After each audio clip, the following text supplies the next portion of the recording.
नमस्कार, आप देख रहे हैं आर वॉइस न्यूज और मैं आपके साथ वंदना। ये नजर डालते हैं प्रमुख खबर पे।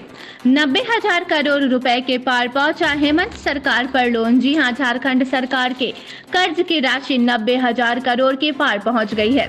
यह राशि इतनी अधिक है कि झारखंड में जन्म लेने वाले बच्चे के माथे पर भी एक झारखंडी के रूप में लगभग 23,000 का कर्ज होगा। प्रदेश में लगभग 4 करोड़ नागरिकों के लिए ऐसी स्थिति है।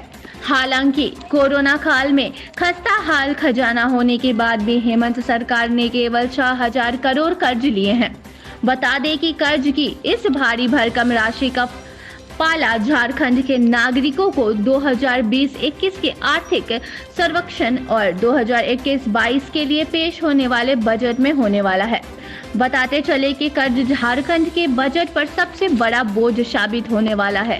राज्य की अर्थव्यवस्था को इससे पार पाने की चुनौती है। हालांकि झारखंड सरकार के अधिकारी कर्ज को विकास के लिए जरूरी मानते हैं। और इस बार इसीलिए हमने सिर्फ बजट ही नहीं पेश किया है, बल्कि बजट के परिणाम भी हमें चाहिए। इसलिए आउटकम बजट का भी हम लोगों ने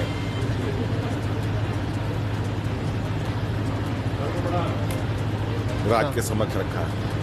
अब आपको लगता है सभी वर्गों को जगह मिल पाई है इस बजट में? अब आप इसका आकलन कीजिए। और हम लोगों ने चरणबद्ध तरीके से चीज़ों को लिया है और चरणबद्ध तरीके से चीज़ों को हम लोग आगे बढ़ाएंगे। हालांकि पिछले बजट से कुछ बजट बढ़ा है,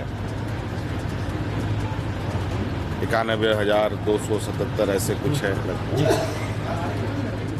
झारखंड के माथे पर बोझ बनी इस कर्ज राशि को कानूनी दायरे की सीमा के तहत भी बताते हैं। इसलिए हाल ही में भारत सरकार की ओर से सकल घरेलू उत्पाद की तुलना में बढ़ाए गए कर्ज के अनुपात का हवाला देते हैं। बता दें कि साथ ही वास्तविक कर्ज 70,000 करोड़ के आसपास और बाकी राशि पीएल अकाउंट या दूसरी बुक ट्रांसफर प्रक्रिया में होने का भी तर्क दिया जाता है। ज्ञात हो कि झारखंड की अर्थव्यवस्था के आकार के लगभग 3.5 लाख करोड़ के होने का अनुमान बताया जाता है। ऐसी स्थिति में झारखंड की कर्ज राशि 27% के पार है। आर्थिक सुदृढ़ीकरण कैसे हो, इसके क्या क्या आयाम हो सकते हैं, इस बजट के बाद नई कार्य पद्धति के साथ, नई कार्य योजना के साथ राज्य आगे बढ़े। सर, अंतिम सवाल, जो शैडो बजट भी पढ़ा जा रहा था, सीटियां भी बज रही थी, कैसा लग रहा था उस वक्त? सब भगवा भारी सब पहुंच गए थे वहां स्लोगन के साथ। देखिए, इनके पास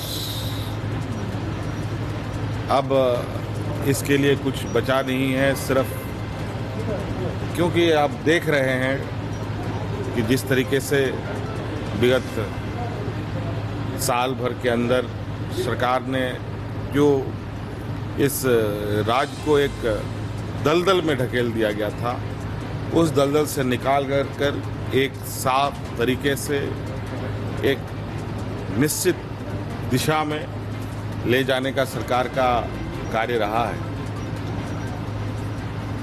और हमने इस बार पहले भी कहा है कि ये साल हमारा रोजगार उपलब्ध कराने का वर्ष होगा